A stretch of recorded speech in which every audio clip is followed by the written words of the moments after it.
સો જય મિત્રો, કેમ છો બધા તમારું સ્વાગત છે ફરીવાર અભિષેક એજ્યુકેશન ગુજરાતી નામની યુટ્યુબ ચેનલમાં. બીજા મિત્રો, ધોરણ 12 સ્ટેટમાં તમારું પેપર પ્રેઝન્ટેશન બરોબર છે. આપણે આ વિડીયોમાં જોવાના છીએ કઈ રીતે સ્ટેટનું પેપર લખવું જેથી તમારા બેસ્ટ માર્ક્સ તમે યુ કેન અચીવ, રાઈટ. તો લેટ સ્ટાર્ટ, ટાઈમ વેસ્ટ કર્યા વગર શરૂઆત કરીએ. તો જો સ્ટેટ અકાઉન્ટમાં ઓલમોસ્ટ કોમન હશે, બટ યસ એ અને બી તો દરેકમાં જ કોમન હોય છે. આપણે જો હવે આનું એક અલગ દરેકમાં હું તમને અલગ અલગ પેપર દેખાડું છું, અલગ અલગ વિદ્યાર્થીઓના પેપર દેખાડું છું.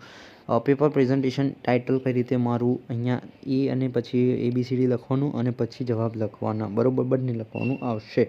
ઓકે, ચલો પછી જો હું વાત કરું બીમાં, પણ હવે જો બીમાં તમારું આમાં ટાઇટલ કઈ રીતે, જો આ એક નવું પેપર પ્રેઝન્ટેશન તમને દરેક સબ્જેક્ટમાં નવા સ્ટુડન્ટનું પેપર દેખાડીશ કે જેથી તમને વેરાયટીઝ ઓફ પેપર પ્રેઝન્ટેશન મળી જાય, એટલે તમને ખબર પડે કે મારે કઈ રીતે કરવાનું છે. કઈ રીતે બે લીટીઓ છોડી દીધી અને પછી અંદર 2 લીટીઓ કરી છે. પણ ફરીથી હું તમને કહું છું, આ જે પેપર પ્રેઝન્ટેશન છે એ તમારે at the end of the paper કરવાનું. અત્યારે અહીંયા 2 લીટીઓ છોડી દેવાની, એટ ધી એન્ડ ટાઈમ મળે તો, કારણ કે પેપર મોટા હોય છે તમારા, રાઈટ. ઓકે, બીજી વસ્તુ ટાઇટલની વિશે વાત કરું છું. તમને જો BA વાળા પેપરમાં જ્યારે પેપરનું વિડીયો આવશે ત્યારે તમને ખબર પડી જશે, રાઈટ. ટાઇટલ જો કઈ રીતે મારેલું છે, રાઈટ. ટાઇટલ સહિત કે ભાઈ સપોઝ પુરવણી સહિત નિદર્શનની સંખ્યા માંગી છે તો ટાઇટલ આપી દીધું, રાઈટ. પછી જો અહીંયા આખું આમ અલગથી દેખાય કે ભાઈ સપોઝ હું ચેકર છું, બરાબર છે, તો મારે આરનું સૂત્ર માંગેલું છે, કાલ પિયર્સન લે, આ સામેથી અલગથી દેખાય છે. BYXનું દેખાઈ ગયું. ચલો, પછી મારા જોડે તફાવત ઘટના માંગી છે, આ રહી તફાવત ઘટના, લો આકૃતિ થઈ ગઈ. પછી મારા જોડે જે છે અસતત, પછી જે છે મને આન્સર માંગ્યો છે, એક દાખલો પૂછ્યો છે, બરાબર છે, લો આ આન્સરમાં બોક્સ કરી દીધું. તમારા બોક્સમાં અકાઉન્ટમાં જેમ મેં તમને કીધું હતું કે તમારે બોક્સમાં આન્સર કરવાનો જ, બરાબર. જે આન્સર તમારો પરફેક્ટ હોય એમાં. પછી મારા જોડે જો પછી ધારણા પૂછી છે, આ રહી, લો મળી ગઈ, બરાબર છે. તો ડાયરેક્ટ મને જે છે આન્સર મળે છે. That will better for me કે હું ચેક કરવા માટે થઈ જાઉં, બરાબર છે. સેક્શન Cમાં જો હું વાત કરું, આ બાજુ જો સેક્શન Cમાં તમારું વાસ્તવિક વ્યસન વિશે કેટલું મસ્ત પ્રેઝન્ટેશન છે, પણ આખું બોક્સ બંધ કરવાનું આ રીતે, બરાબર, એ એન્ડમાં કરવાનું. સ્ટાર્ટિંગમાં શું કરવાનું? સ્ટાર્ટિંગમાં કશું જ નહીં કરવાનું. સ્ટાર્ટિંગમાં તમારે જે છે 1 લાઈન, 2 લાઈન અને 3 લાઈન, બસ. આ પણ કરવાની જરૂર નથી, બસ આટલું લખો, બરાબર છે. અને અહીંયા વર્ષ અને અહીંયા વાસ્તવિક વેતન અને જગ્યા છોડીને લખી દો, રાઈટ. તો આટલું દોરો અને એન્ડમાં સમય મળે તો પછી લાઈનો કરજો, રાઈટ. ચલો પછી જો વાત કરું, અહીંયા કેટલું મસ્ત પેપર પ્રેઝન્ટેશન છે. અહીંયા એક ભૂલ આનથી થઈ છે, આ રોંગ છે, જે તમે બરાબર લખો છો, રાઈટ.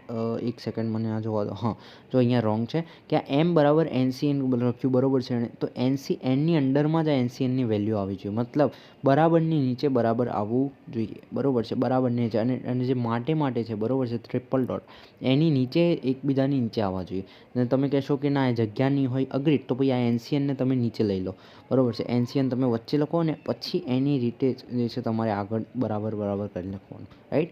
ચલો પછી જો હું વાત કરું, જો ભૂલ થઈ તો કોઈ વાંધો નહીં, એક ચેકડો મારી દીધો, વાત આગળ વધો, બરાબર છે. પછી જો હું વાત કરું આગળ, જો આ રીતે તમારે સ્ટેટમાં ખાસ કરીને ધ્યાન રાખજો, લક્ષ વિકલનના જે દાખલા હશે અથવા તો સહસંબંધાંક જ છે આ તો, બરાબર છે, જે છે એમાં નિયત સંબંધાંકમાં કેવું છે, બરાબર છે, આવી રીતે અપૂર્ણાંકના જવાબ હોય. હવે અપૂર્ણાંકમાં જો તમે લીટી નહીં છોડો ને તો કેવું લાગશે, જો તમે 1 પછી આવું બહુ ગીચ લાગશે. તો ટ્રાય ટુ કરવાનું જ છે, બરાબર છે, ટ્રાય નહીં કરવાનું જ છે. આપણે એક લીટી છોડીને દાખલો મુદ્દો કરવાનો, રાઈટ. એટલા હોય કંજૂસ ટાઈપ, બરાબર છે, બટ યસ એક લીટી છોડીને લખો. ગુણજો, જો થિયરી કેટલી મસ્ત લખી છે, રાઈટ. એક લીટી છોડીને લખી શકો છો. પછી જો આ બાજુ શું છે ભાઈ, પાસાવાળું છે, બરાબર. જે આન્સર હોય એમાં રાઉન્ડ કરી દીધો છે, બરાબર છે. પછી જો વાત કરું, અહીંયા આન્સર હોય એમાં રાઉન્ડ, જો આને કહેવાય પેપર પ્રેઝન્ટ, બરાબર. જે હું તમને કહેતો બરાબર નીચે બરાબર, તો એક બેટર પેપર પ્રેઝન્ટેશન, જો આ છે બરાબર, આ રીતે હું તમને કહેતો હતો, રાઈટ. તો આ તમારે ધ્યાન રાખવાનું છે. બાકી જો દરેક જે છે ખતમ થાય છે નીચે એક બેઝિક બે લીટીઓ જે છે કરેલી છે, બરાબર છે. આ પછી બરાબર નીચે બરાબર, જે હું તમને કહેતો હતો ને, બસ આ જ વસ્તુ આપણે ફોલો કરવાની છે. જે તમારો આન્સર હોય એમાં તમારે જે છે પેલું કરવાનું છે, લાઈન, બરાબર. આકૃતિ દોરેલી છે પરફેક્ટ રીતે, વચ્ચે સેન્ટરમાં દોરવાની, આ તમારી આકૃતિ પ્રમાણે વિતરણની વચ્ચે જ આવશે, રાઈટ. પછી જો હું વાત કરું આગળ, બીજું કંઈ સમજાવવા જેવું હોય તો તમારું આ જો સેક્શન DE આવ્યો, રાઈટ.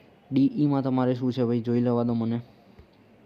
ઓકે, તો ડીઈમાં પણ તમારું કશું નથી, બેઝિક છે, બરાબર છે. આખું બોક્સ પછી એન્ડમાં કરવાનું અને એકદમ ઇઝી છે, રાઈટ. આન્સરની નીચે તમારે બોક્સ કરવાનું રહેશે. બાકી મેં તમને આ પ્રેઝન્ટેશન સમજાવી દીધું, રાઈટ. પછી જો હું વાત કરું બોક્સ કરીને પછી આગળ વાત કરું, જો અહીંયા પેપર પ્રેઝન્ટેશન થોડું તૂટ્યું છે, બટ યસ તો પણ ઓવરઓલ બેસ્ટ લાગે છે, નો વરીસ. ઓકે. પછી જો વાત કરું આગળ, તમારે આવું લખવાની જરૂર નથી બાય ધ વે. હા, તમે જો નહીં લખો તો ચાલશે, નો વરીસ. કેટલાને શું આવું હોય કે આન્સર પૂછ્યો છે, બરાબર છે, મારા જોડે, તો મારે આ લખવું પડે કે આમસ્તર મધ્યકનો આંગણક અને તેના વિચરણના આંગણક તો 29 પોઈન્ટ આટલા થશે, જે મારે એન્ડમાં લખવું પડે. તો કે ના, લખવાની જરૂર નથી. જો કે આને લખ્યું છે જેમ કે જો આમ કુલ મૂલ્યાંકનોની સંખ્યા જે છે પ્રમાણે વિતરણ આટલા થાય, તો તમે ના લખો તો ચાલે, રાઈટ. પણ તમારે બોક્સ જો કરી દો તમારું બેટર રિપ્રેઝન્ટેશન થાય, રાઈટ. જો તમે આમાં દૂરથી જાઓ, બરાબર, આ 3 માર્ક્સનો દાખલો, આ 1 માર્ક્સ, 2 માર્ક્સ, 3 માર્ક્સ, વાત પૂરી.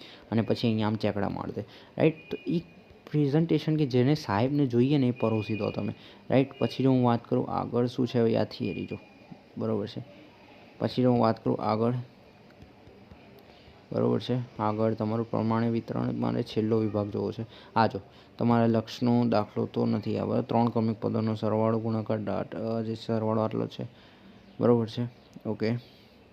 પછી જો વાત કરું આગળ, આવી જો તમારું ILIF વાળો, બરાબર છે, દાખલો એકદમ મસ્ત પેપર પ્રેઝન્ટેશન છે કે નહીં, બરાબર. જે શું જોઈએ એને 5 માર્ક્સમાં આ 1 માર્ક્સ, 2 માર્ક્સ, 3 માર્ક્સ, જો IF આવશે ને, હા, 4 5 માર્ક્સ, 2 માર્ક્સ, 3 માર્ક્સ, 4 માર્ક્સ અને પેલાના 5 માર્ક્સ થઈ ગયા કમ્પ્લીટ.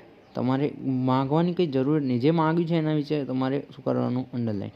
જેમ કે અહીંયા જો આમાં શું આવશે, 1 માર્ક્સ, 2 માર્ક્સ, 3 માર્ક્સ, 1 માર્ક્સ અને 2 માર્ક્સ, 3 4 અને 5, બરાબર, સોરી 2 3 4 5 એવું કંઈક થશે, બરાબર છે. તો એમ કરીને જો છે ને ચેકડા પડે છે, બસ આ જ રીતે પેપર ચેક થાય, રાઈટ. તો યસ, આ તમને સમજવા પડી હશે, રાઈટ. આ વિડીયોમાં રાખીશું આટલું. જો વિડીયો પસંદ આવે તો લાઈક, શેર, સબસ્ક્રાઈબ બધું જ કરજો. મળીશું એક નવા ટોપિક સાથે. ત્યાં સુધી જય શ્રી કૃષ્ણ.